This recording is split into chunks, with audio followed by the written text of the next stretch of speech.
Lição 4. O custo do descanso. Verso para memorizar.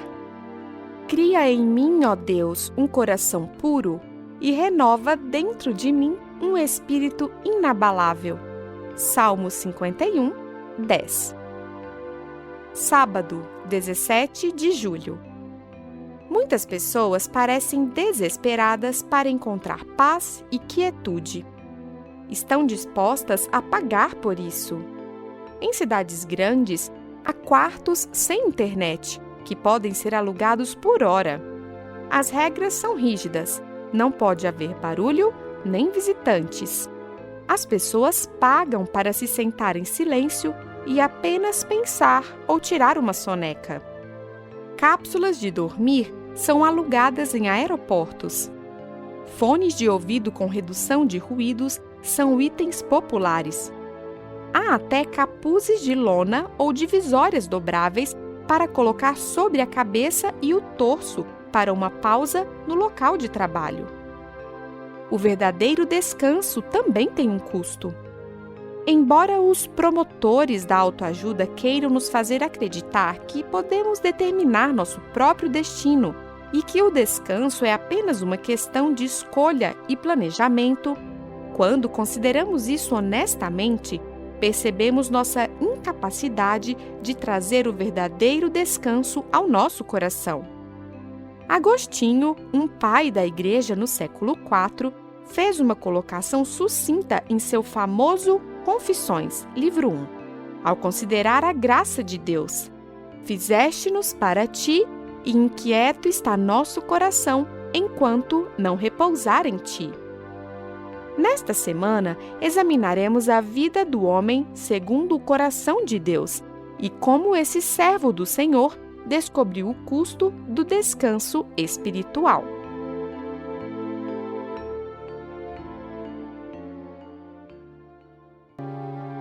Domingo, 18 de julho. Verso para memorizar. Cria em mim, ó Deus, um coração puro e renova dentro de mim um espírito inabalável. Salmo 51, 10. Cansado e exausto. Em uma agradável noite de primavera, o inquieto rei Davi caminhava no terraço de seu palácio. Ele deveria estar junto de seu exército, do outro lado do Jordão, liderando o povo de Deus para derrotar os amonitas e, finalmente, trazer paz ao reino. Ouça 2 Samuel 11, 1-5. E aconteceu que, tendo decorrido 1 ano, no tempo em que os reis saem à guerra, enviou Davi a Joabe, e com ele os seus servos, e a todo Israel, e eles destruíram os filhos de Amon e cercaram a Rabá. Porém Davi ficou em Jerusalém. E aconteceu que, numa tarde, Davi se levantou do seu leito, e andava passeando no terraço da casa real. E viu do terraço a uma mulher que se estava lavando, e era esta mulher muito formosa à vista. E mandou Davi indagar quem era aquela mulher, e disseram: porventura não é esta Batseba, filha de Eliã, mulher de Urias o Heteu? Então enviou Davi mensageiros e mandou trazê-la, e ela veio, e ele se deitou com ela, pois já estava purificada da sua imundícia. Então voltou ela para sua casa. E a mulher concebeu, e mandou dizer a Davi: estou grávida. Pergunta 1. O fato de que Davi não estava onde deveria estar abriu a porta da tentação para ele. O que aconteceu e que grande pecado Davi cometeu? Davi viu uma mulher muito bonita tomando banho na casa dela. Seus impulsos pecaminosos venceram naquela noite e ele dormiu com Batseba, esposa de um oficial de confiança do exército. Como todos os reis antigos, Davi tinha poder absoluto. Ele não precisava seguir as regras que governavam as outras pessoas. Contudo, a dolorosa história da família de Davi após esse momento nos lembra que, mesmo sendo rei, ele não estava acima da lei de Deus. A lei existe como proteção, salvaguarda, e quando até mesmo o rei a transgride, ele enfrenta terríveis consequências. Logo após transgredir os limites da lei, Davi começou a sentir os efeitos em todos os aspectos de sua vida. Ele pensou que sua impetuosa aventura havia passado despercebida. No entanto, Batseba estava grávida e seu marido bem longe. Ouça 2 Samuel 11, 6 a 27. Então Davi mandou dizer a Joabe: Envia-me Urias, o heteu. E Joabe enviou Urias a Davi. Vindo, pois, Urias a ele, perguntou Davi como passava Joabe, e como estava o povo, e como ia a guerra. Depois disse Davi a Urias: Desce à tua casa e lava os teus pés. E saindo Urias da casa real, logo lhe foi mandado um presente da mesa do rei. Porém Urias se deitou à porta da casa real, com todos os servos do seu senhor, e não desceu à sua casa. E fizeram saber isto a Davi, dizendo: Urias não desceu à sua casa.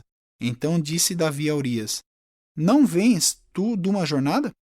Por que não desceste à tua casa? E disse Urias a Davi: A arca e Israel e Judá ficaram em tendas. E Joabe, meu senhor, e os servos de meu senhor estão acampados no campo. E hei de eu entrar na minha casa para comer e beber e para me deitar com minha mulher?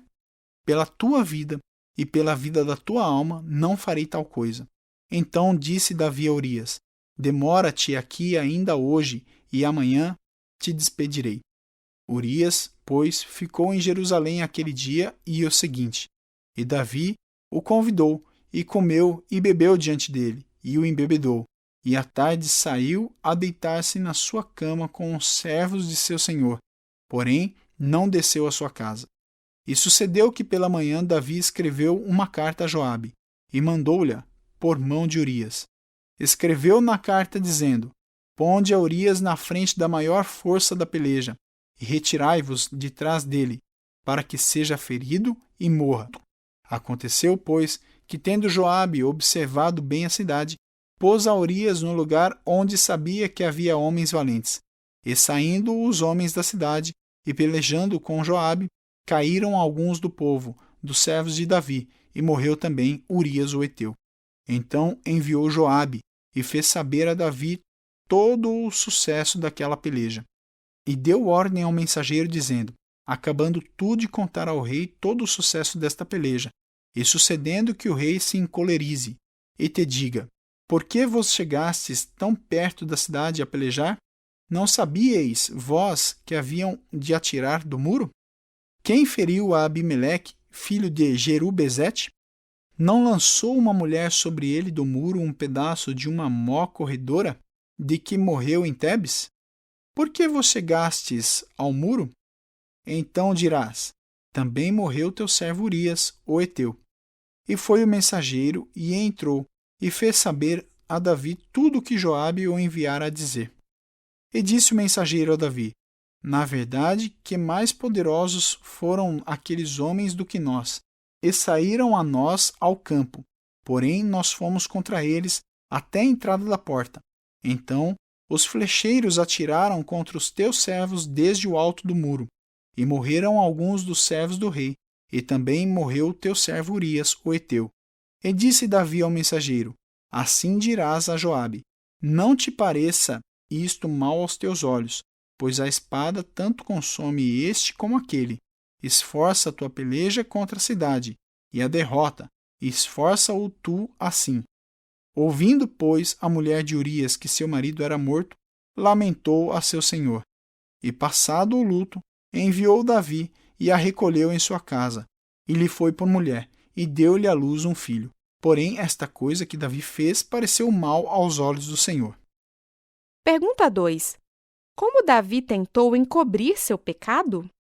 Falharam até mesmo os esquemas mais complicados de Davi para fazer com que Urias voltasse para sua esposa Batseba.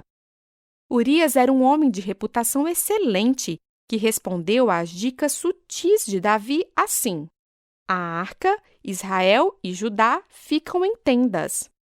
Joabe, meu senhor, e os servos de meu senhor estão acampados ao ar livre. Como poderia eu ir para casa, comer e beber e me deitar com a minha mulher? Por fim, Davi, desesperado, recorreu a um assassinato por controle remoto para encobrir seu pecado. É difícil acreditar que Davi, a quem Deus tinha dado tantas coisas, pudesse ter se rebaixado tanto. Não importa quem sejamos, que advertência temos nessa história?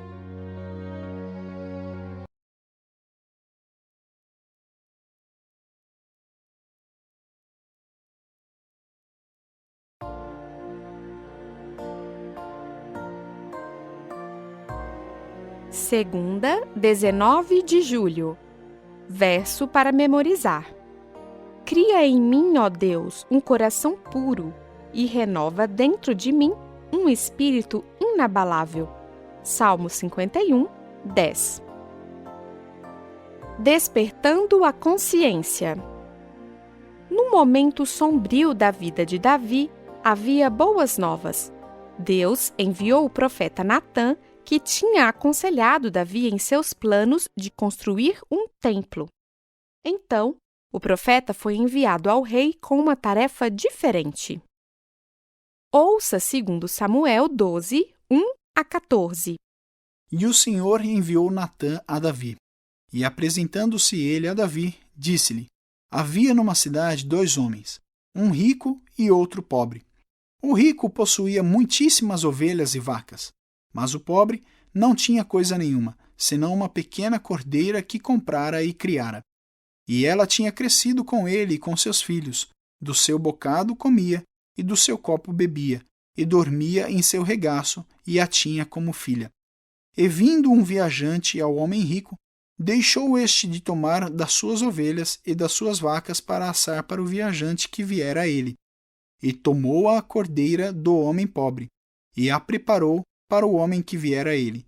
Então o furor de Davi se acendeu em grande maneira contra aquele homem, e disse a Natã: Vive o Senhor, que digno de morte é o homem que fez isso, e pela cordeira tornará a dar o quadruplicado, porque fez tal coisa, e porque não se compadeceu.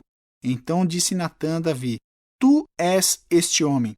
Assim diz o Senhor Deus de Israel: Eu te ungi rei sobre Israel, e eu te livrei das mãos de Saul, e te dei a casa de teu senhor, e as mulheres de teu senhor em teu seio, e também te dei a casa de Israel e de Judá. E se isto é pouco, mais te acrescentaria tais e tais coisas. Por que, pois, desprezaste a palavra do Senhor, fazendo mal diante de seus olhos? A Urias, o heteu, feriste à espada, e a sua mulher tomaste por tua mulher, e a ele mataste com a espada dos filhos de Amon. Agora, pois, não se apartará a espada jamais da tua casa, porquanto me desprezaste, e tomaste a mulher de Urias, o heteu, para ser tua mulher.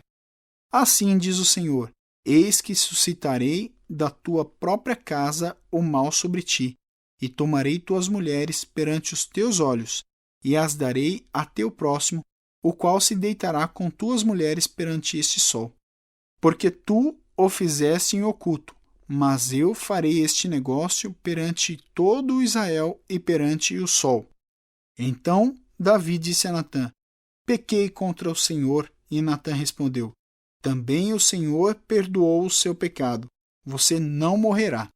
Todavia, porquanto com este feito deste lugar sobremaneira a que os inimigos do Senhor blasfemem, também o filho que te nasceu certamente morrerá. Pergunta 3. Por que Natã preferiu contar uma história em vez de envergonhar Davi imediatamente? Natã soube o que dizer e o fez de uma forma que Davi entendesse. Ele contou uma história com a qual Davi, o antigo pastor, se identificou. Ele conhecia o senso de justiça e integridade de Davi. Em certo sentido, Natã armou uma armadilha e Davi caiu nela. Quando Davi inadvertidamente pronunciou sua própria sentença de morte, Natã lhe disse: Esse homem é você. Há modos diferentes de dizer esse homem é você. Podemos gritar, acusar e colocar o dedo no rosto da pessoa, ou podemos expressar preocupação. Natã misturou suas palavras com graça. Davi sentiu a dor que Deus sente quando seus filhos abandonam sua vontade. Algo fez Davi cair em si. Algo quebrantou seu coração. Ouça 2 Samuel 12, 13. Então disse Davi a Natã: Pequei contra o Senhor. E disse Natã a Davi: Também o Senhor perdoou o teu pecado. Não morrerás. Salmos 51, 4. Contra ti somente pequei, e fiz o que é mal à tua vista, para que sejas justificado quando falares, e puro quando julgares. Pergunta 4. Por que Davi respondeu pequei contra o Senhor, em vez de dizer pequei contra Batseba ou sou homicida? Davi reconheceu que o pecado que inquieta o coração afronta principalmente a Deus. Ao nos ferirmos, afetamos outras pessoas. Trazemos desgraça para a família e a igreja. Mas ferimos também a Deus e colocamos outro prego na cruz, que no Gólgota apontou para o céu. Em Patriarcas e Profetas, lemos, abre aspas, a repreensão de Natã tocou o coração de Davi, despertou sua consciência e a terrível gravidade de seu crime veio à tona. Seu ser se curvou arrependido diante de Deus. Com lábios trêmulos, disse, pequei contra o Senhor. Todo mal que é feito a alguém se reflete em Deus. Davi tinha cometido um grave pecado contra Urias e Batseba e sentiu isso profundamente. No entanto, seu pecado contra Deus era infinitamente maior. Fecha aspas. Terça, 20 de julho. Verso para memorizar. Cria em mim, ó Deus, um coração puro e renova dentro de mim um espírito inabalável. Salmo 51, 10. Perdoado e esquecido? Depois que Davi involuntariamente pronunciou juízo sobre si mesmo, Natã o confrontou com a enormidade de seu pecado. O coração de Davi foi quebrantado e ele confessou sua transgressão. Imediatamente, Natã lhe assegurou: também o Senhor perdoou o seu pecado. Ele estava perdoado. Não há prazo de espera para o perdão de Deus. Davi não precisou provar que estava sendo sincero antes que o perdão fosse concedido. No entanto, Natã, que já tinha predito as consequências do pecado de Davi em 2 Samuel 12, 10 a 12, afirmou que aquele filho morreria. Ouça 2 Samuel 12, 10 a 23. Agora, pois, não se apartará a espada jamais da tua casa, porquanto me desprezaste, e tomaste a mulher de Urias, o heteu, para ser tua mulher. Assim diz o Senhor: eis que suscitarei da tua própria casa o mal sobre ti, e tomarei tuas mulheres perante os teus olhos, e as darei a teu próximo, o qual se deitará com tuas mulheres perante este sol. Porque tu o fizeste em oculto, mas eu farei este negócio perante todo o Israel e perante o sol. Então Davi disse a Natã: pequei contra o Senhor, e Natã respondeu: também o Senhor perdoou o seu pecado, você não morrerá. Todavia, porquanto com este feito deste lugar sobremaneira a que os inimigos do Senhor blasfemem, também o filho que te nasceu certamente morrerá. Então Natã foi para sua casa, e o Senhor feriu a criança que a mulher de Urias dera a Davi, e adoeceu gravemente. E buscou Davi a Deus pela criança, e jejuou Davi, e entrou, e passou a noite prostrado sobre a terra. Então os anciãos da sua casa se levantaram e foram a ele, para o levantar da terra, porém ele não quis, e não comeu pão com eles. E sucedeu que ao 7º dia morreu a criança. E temiam os servos de Davi dizer-lhe que a criança estava morta, porque diziam: eis que, sendo a criança ainda viva, lhe falávamos, porém não dava ouvidos à nossa voz. Como, pois, lhe diremos que a criança está morta? Por que mais lhe afligiria? Viu, porém, Davi que seus servos falavam baixo, e entendeu Davi que a criança estava morta. Pelo que disse Davi a seus servos: está morta a criança? E eles disseram: está morta. Então Davi se levantou da terra, e se lavou, e se ungiu, e mudou de roupas, e entrou na casa do Senhor, e adorou. Então foi à sua casa, e pediu pão. E lhe puseram pão, e comeu. E disseram-lhe seus servos: que é isto que fizeste? Pela criança viva jejuaste e choraste, porém depois que morreu a criança, te levantaste e comeste pão. E disse ele: vivendo ainda a criança, jejuei e chorei, porque dizia: quem sabe se Deus se compadecerá de mim e viverá a criança? Porém, agora que está morta, por que jejuaria eu? Poderei eu fazê-la voltar? Eu irei a ela, porém ela não voltará para mim. Pergunta 5. Deus tirou o pecado de Davi. Isso significa que ele simplesmente esqueceu o passado?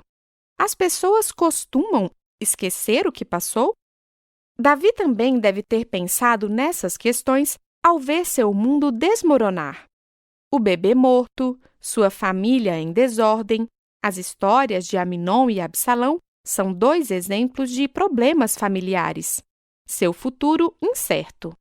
Contudo, apesar das consequências desse pecado, que afetou inocentes como Urias e a criança recém-nascida, Davi entendeu que a graça de Deus cobriria seu pecado e que um dia todas as consequências seriam eliminadas. Enquanto isso, ele encontraria na graça de Deus o descanso para sua consciência atribulada. Ouça Salmo 51, 1-6. Tem misericórdia de mim, ó Deus, segundo a tua benignidade. Apaga as minhas transgressões, segundo a multidão das tuas misericórdias. Lava-me completamente da minha iniquidade e purifica-me do meu pecado, porque eu conheço as minhas transgressões e o meu pecado está sempre diante de mim. Contra ti somente pequei e fiz o que é mal à tua vista, para que sejas justificado quando falares e puro quando julgares. Eis que em iniquidade fui formado, e em pecado me concebeu minha mãe. Eis que amas a verdade no íntimo, e no oculto me fazes conhecer a sabedoria. Pergunta 6. Na opinião de Davi, do que ele precisava? Pelo que ele ansiava? No Salmo 51, Davi abriu seu coração e confessou seus pecados. O clamor por misericórdia foi um apelo ao amor de Deus e à sua compaixão. Ele ansiava por renovação. Quando consideramos o custo do descanso em Jesus, devemos primeiramente reconhecer que precisamos de ajuda. Somos pecadores e necessitamos do Salvador. Confessamos nossos pecados e clamamos ao único que pode nos lavar e renovar. Quando fazemos isso, somos encorajados. Mesmo sendo um adúltero, manipulador, assassino, que tinha transgredido pelo menos 5 dos 10 mandamentos, Davi suplicou o perdão de Deus. Se Deus perdoou Davi pelo que ele fez, certamente há esperança para todos nós. Quarta, 21 de julho. Verso para memorizar. Cria em mim, ó Deus, um coração puro e renova dentro de mim um espírito inabalável. Salmo 51, 10. Algo novo. Ouça Salmo 51, 7-12. Purifica-me com o hisopo, e ficarei puro. Lava-me, e ficarei mais branco do que a neve. Faze-me ouvir júbilo e alegria, para que gozem os ossos que tu quebraste. Esconde a tua face dos meus pecados, e apaga todas as minhas iniquidades. Cria em mim, ó Deus, um coração puro e renove em mim um espírito reto. Não me lances fora da tua presença e não retires de mim o teu Espírito Santo. Torna a dar-me a alegria da tua salvação e sustém-me com um espírito voluntário. Pergunta 7. Davi confessou seu pecado sem tentar desculpá-lo nem encobri-lo. Depois, o que ele pediu a Deus? Ao se referir à purificação com o hisopo, Davi utilizou a terminologia conhecida pelos israelitas que visitavam o santuário. Ao se referir aos rituais de purificação descritos na lei de Moisés, ele reconheceu o poder do sacrifício que viria para tirar os pecados do mundo. Davi também pediu júbilo e alegria.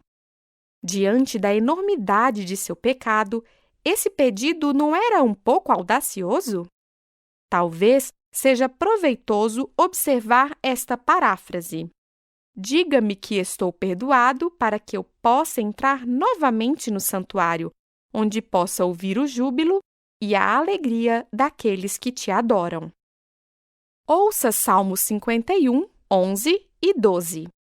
Não me lances fora da tua presença e não retires de mim o teu Espírito Santo. Torna a dar-me a alegria da tua salvação e sustém-me com um espírito voluntário. Pergunta 8.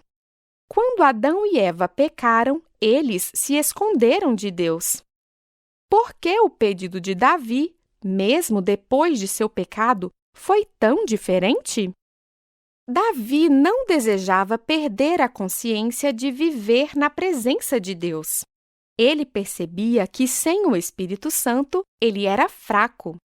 Sabia que, com a mesma facilidade com que tinha caído em pecado com Batseba, poderia pecar novamente.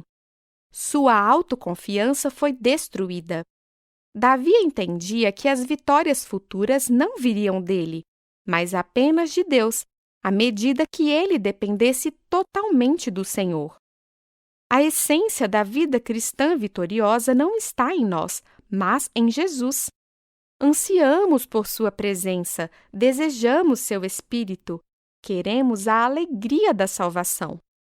Precisamos de renovação, restauração e descanso, um ato divino de recriação.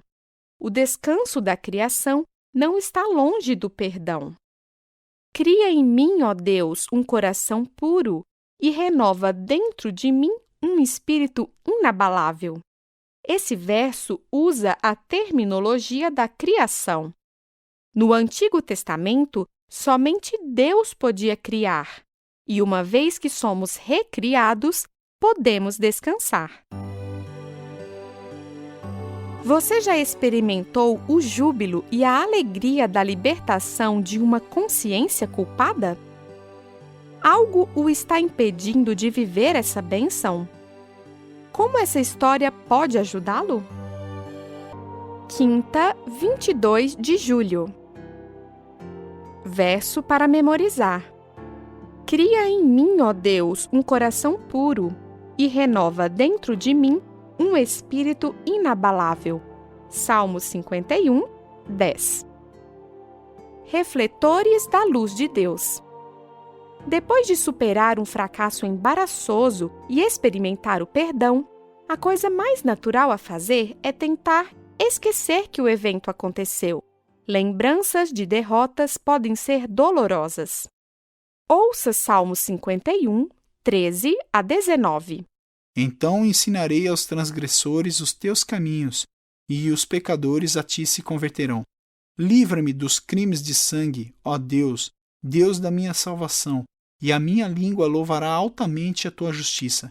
Abre, Senhor, os meus lábios, e a minha boca entoará o teu louvor.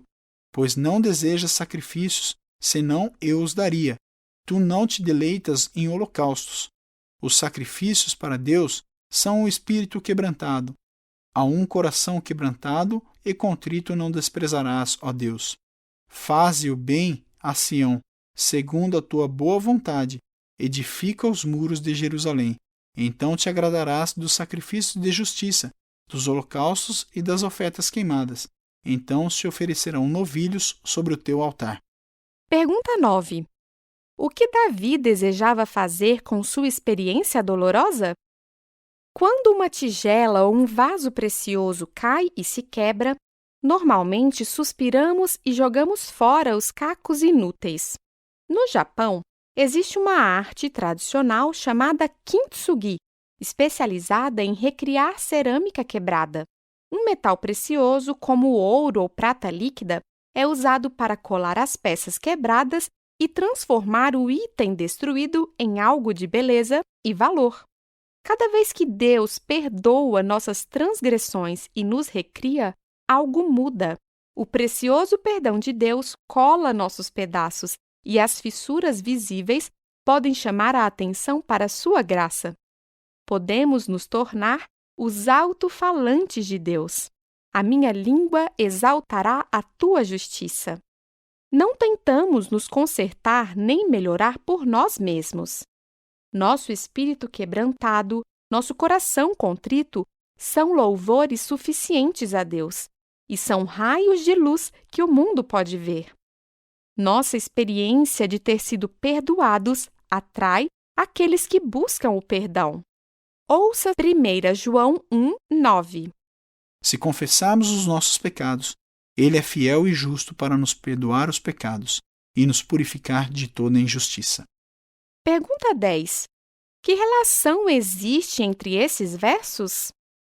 O texto de 1 João 1:9 é um resumo do Salmo 51. Assim como Davi sabia que Deus não desprezaria um coração quebrantado e contrito, João nos assegurou que se confessarmos os nossos pecados, Ele é fiel e justo para nos perdoar os pecados e nos purificar de toda injustiça. Podemos crer na palavra de Deus. Davi não conseguiu consertar o tremendo dano que havia causado à sua família por meio de seus atos e exemplo. Ele sofreu as consequências de suas decisões e ações. Mesmo assim, Davi sabia que havia sido perdoado. Ele sabia que, pela fé, precisava crer que um dia o verdadeiro Cordeiro de Deus viria e tomaria seu lugar. Como podemos aplicar as promessas de 1 João 1:9 à nossa vida? O que devemos sentir depois de fazer isso e de saber que a promessa também é para nós? Sexta, 23 de julho. Verso para memorizar. Cria em mim, ó Deus, um coração puro e renova dentro de mim um espírito inabalável. Salmo 51, 10. Estudo adicional. Em Patriarcas e Profetas, lemos, abre aspas, o arrependimento de Davi foi sincero e profundo. Não houve esforço para atenuar seu delito.